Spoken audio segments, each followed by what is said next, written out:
안녕하십니까. 눈풀란TV입니다. 대규모 코로나19 집단 감염이 발생한 서울 동부구치소 수용자 가운데 사망자가 나오는 등 상황이 악화되자 수용자가 몰려든 취재진에게 살려주세요라고 호소하는 등 수용자 불안이 극심해지고 있습니다. 29일 서울 동부구치소에선 전날 3차 검사에서 확진자 233명이 추가돼 누적 확진자 수가 762명으로 늘어났는데, 이는 전체 수용 인력 및 직원 숫자의 30%에 달하는 숫자입니다. 한 수용자는 이날 몰려든 취재진에게 살려주세요, 질병관리본부 지시 확진자 8명 수용, 확진자 한 방에 8명씩 수용, 서신 외부 발송 금지라고 쓴 종이들을 창문 밖으로 내보이기도 했습니다. 수용자들의 이 같은 호소는 집단 감염이 연일 일어나고 있는 동부구치소에서 당국 차원의 실상 은폐가 이루어지고 있는 것이 아닌가라는 의혹을 불러일으키고 있습니다.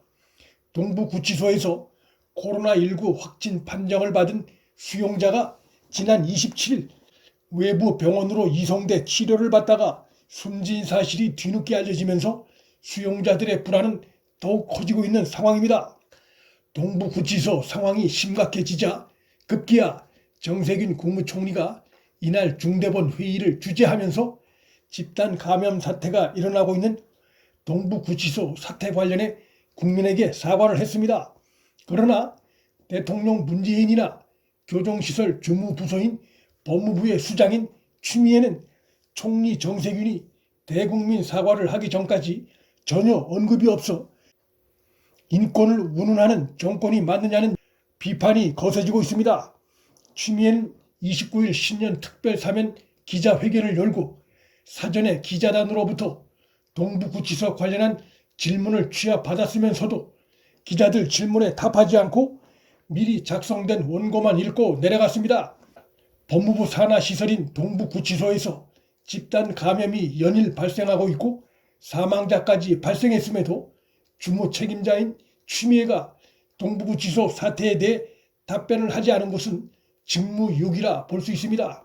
추미애는 총리 정세균의 대국민 사과 발언이 나온 29일 오후에야 처음으로 동부구치소를 찾아 30여 분간 머물며 상황을 보고받고 직원들에게 최선을 다해달라는 형식적인 발언을 남긴 후 구치소를 떠났습니다. 상황이 심각해지자 법무부가 29일에서야 뒤늦게 입장을 냈는데, 그 내용이 이번 동부구치소 사태와 관련해 서울시와 송파구 그리고 예산 부족의 책임을 떠넘기는 행태여서 거센 빈축을 사고 있습니다.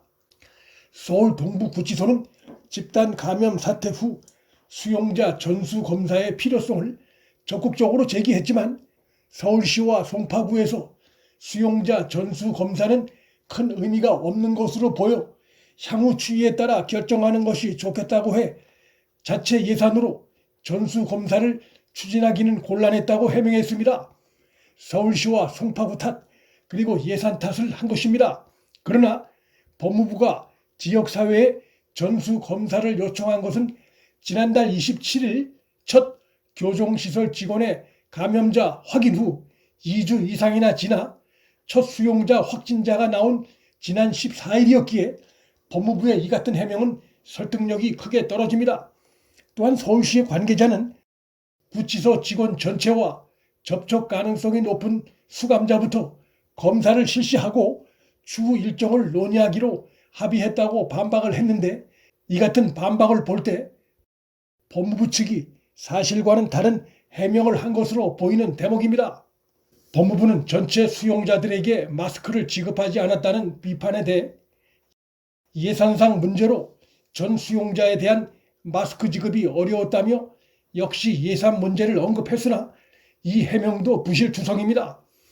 법무부는 전국 교정시설 수용자와 공무원 모두에게 매일 KF94 마스크 한 장을 지급하려면 5천만 원에서 9,800만 원가량이 든다고 설명했는데, 이 통계는 보건용 기준이고 일반 KF94 마스크의 소매 가격은 온라인에서 200원대로까지 책정돼 판매되고 있어 실제 비용은 천만 원대로 떨어집니다. 따라서 예산 부족이 전체 원인이 아니라 수용시설에 있는 사람들에 대한 당국의 방역 관심 부족이 더 큰 이유였다 할 것입니다. 추미애는 신천지 교회 내의 코로나 집단 감염 사태 당시에 전파 차단을 위한 총력전이 필요하다며 방역 목적 차원에서 강제 수사가 즉각 필요하다며 검찰의 신중한 접근을 비난한 공개 발언을 한 바 있습니다. 검찰이 코로나 감염 확산을 우려해 신중한 수사를 펴고 있을 때 추미애는 적극적이고 대대적인 강제 수사를 지시하며 사실상 방역에 오히려 역효과를 낼 수 있는 지시를 하며 검찰을 압박하던 추미애가 정작 자신의 직접 관할 내에 들어있는 시설인 동부구치소에서 충격적인 집단 감염이 연일 발생하고 있음에도 기본적인 방역 수칙조차 제대로 지휘하지 않았던 모순된 행태가 드러났습니다. 추미애는 지금까지 페이스북과 유튜브를 통해 윤석열 검찰총장에 대한 징계와 검찰개혁 등에 대해서만 우회적으로 입장을 개진했지 동부구치소의 집단 감염 사태 관련한 공식적인 언급이나 지시는 29일 오후 그가 동부구치소를 처음 방문하기 전까진 나온 바가 없습니다. 총리 정세균이 대국민 사과를 하자 할 수 없이 찾아갔던 것으로 보입니다. 장관 추미애의 이러한 태도는 윤 총장을 쫓아내기 위해 혈안이 돼 법무부의 정작 중요한 업무 중의 하나인 재소자 관리를 소홀히 해 동부구치소 재소자의 30%가 코로나19에 감염되는 참극을 빚은 것으로서 추미애는 물론이고 국가시설 최고관리자인 대통령 문재인도 그 책임을 면하기 어렵습니다. 문틀란TV 여기서 마칩니다. 구독과 좋아요, 방송 공유는 방송 제작에 큰 힘이 됩니다. 시청해 주셔서 감사합니다.